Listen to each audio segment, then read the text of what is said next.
What's up guys, Mw3 here, and guess what I've been playing all week? Alright, too easy of a question, but I've really been enjoying this game so much for the last few days. And I don't know if it's a high impressive no life rank, but I'm at level 60, no prestige. And I don't want to make a video saying my thoughts because that's a video that has been done like thousands of times, especially by commentators that are well known.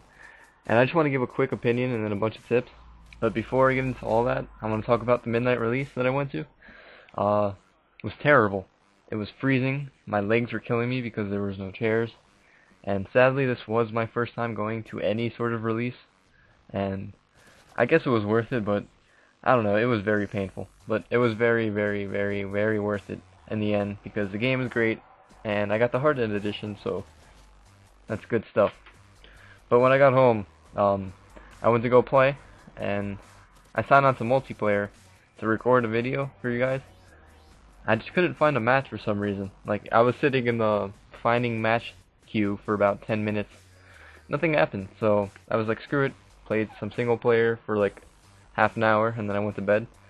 But, I don't know, ever since then I've been playing a lot.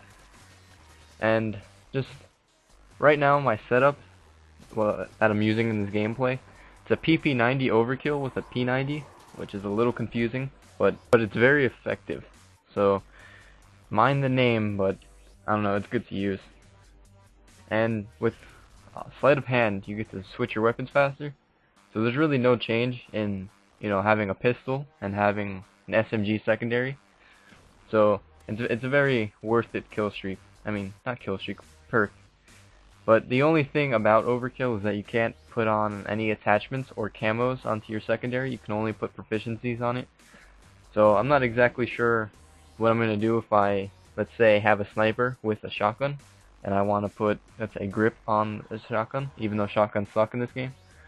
But anyway, point streaks, I guess they're very useful in this game. They actually, I think they did a good job with this implementation of the kill streak. I don't know if that makes sense, but they just made it so that, they're still fun to get, but they're easy to get, and you don't have to camp to get your kill streaks. Even though I'm kind of camping here as soon as I get my strafe run. I don't know if you can call that camping, but I'm just waiting for it to get me my 2 or 3 more kills for my AC-130. And, usually I don't know what to do once I get my strafe run to get my AC-130. I'm just like, I don't want to die, because, obviously I want my AC-130. And then again, I don't know, I don't want to camp, because then I'd feel like a douchebag. So I guess I'd kind of do this. I walk around my spawn, just looking for people, making sure that our flags are good, and then I catch my AC-130. And when I go to use it, I'm sorry if I sit there answering a text message, because, people don't like to leave me alone. But anyway, enough of the assault and support kill streaks. I'm using assault, by the way. And pretty soon we're going to come up to a host migration right about here. And yeah. So I just cut that part out, and I want to talk about the specialist kill streak. Real quick, it's a very good way to rank up, and you feel like a beast when you get all 7 kill streaks. All 7 perks, sorry. But yeah, it's very nice, and especially on Dome with an MP5, that's the way I use it. And now to talk about the AC-130 that I've been in for like 15 seconds already. It's very smooth. I don't know if you played the one in Modern Warfare 2, but that one, it's kind of, I don't know, I don't want to say that it's like a battlefield control, but it's kind of heavy. I don't know if that's the right word to describe it, but in Modern Warfare 3, the AC-130 camera is very quick to respond, and it's very easy to change guns from the 50, no, not the 50, the 105mm to the 25, which is the little machine gun. And I don't know, it's very smooth, so I like it. And I haven't used the Osprey gunner yet, which is pretty much the chopper gunner, so I still have yet to get that. Actually, I almost got the MOAB, which is the 25 kill streak. And if you don't know what that is, it's not a game-ending nuke, but it is a nuke. It's like, it kills the entire enemy team, and then they get EMP'd for the rest of the match instead of the match ending. So I guess it's worth it to get, because they're EMP'd, they can't call in anything for the rest of the match, and they can't use the red dots or whatever. Or equipment, I think. So, right here, my boy Demon gets a quad stealth bomber, which is, I guess stealth bombers are kind of common because they're in the support, so they're not very oh, I got a stealth bomber-ish thing. I don't know if that makes sense, but yeah.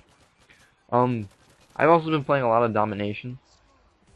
These maps are perfect for domination, at least in my opinion. I always love maps with buildings and, you know, really tight corners and all that for domination, but that's only for domination. Like, if I was playing Team Deathmatch, I'd rather it be an open map because people can't really camp that much, such as Wasteland from Modern Warfare 2.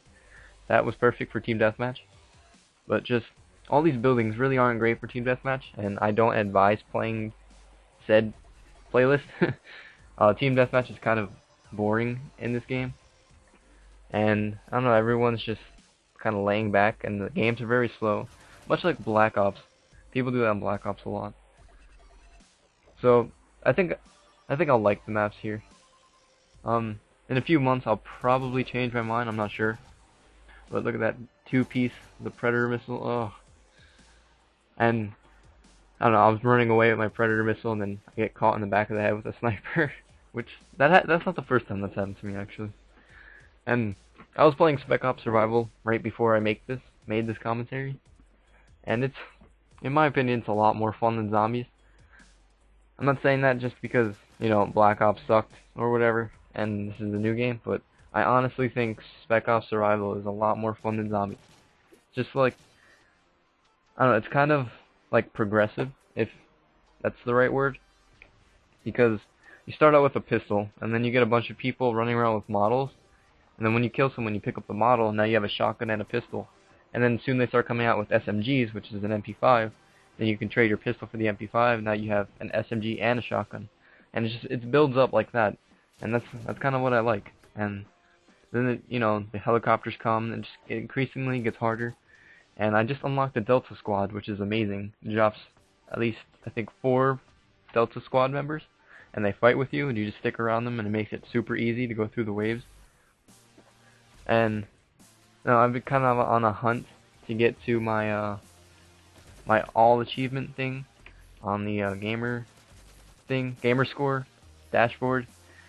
I don't know. I got all the achievements for Modern Warfare 2, so I'm hoping to get all of them for Modern Warfare 3. And I don't know. I think this game is very good. I don't want to say anything too soon, but from what I've seen and what I've been playing so far, which is about 7 hours or more on multiplayer, I really like what's going on. I like the fast-paced gunplay. I like the kill streaks that, you know, they're not too powerful, but they're not underpowered like they were in Black Ops. So, I don't know, it's a very good balance of certain things. And you know, some things aren't balanced, but that's what makes the game fun. Such as, I don't know, maybe the AC-130 is a little strong, or maybe not, you know, it's not that strong. It's all balanced. And the proficiencies, like, I think it's a very good way to get yourself used to a gun. And sorry about here, I'm answering a text again. If I'm stopped after I respond, that's just me answering a text because, you know, I have to keep up with people.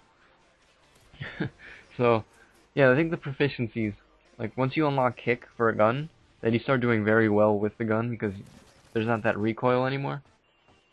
So that's just your way of building up your weapon. And then with all the weapon ranks, you slowly get more camos and more attachments.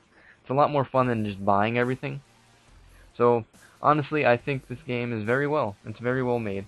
And I think it will be in my Xbox for a very long time. And look at this kill cam with the T95 or the Type 95. You know what? Everyone says that gun is perfect, but I don't know. I don't use it very much. So I went 47 to 10. Thanks for watching, guys. Have a nice day.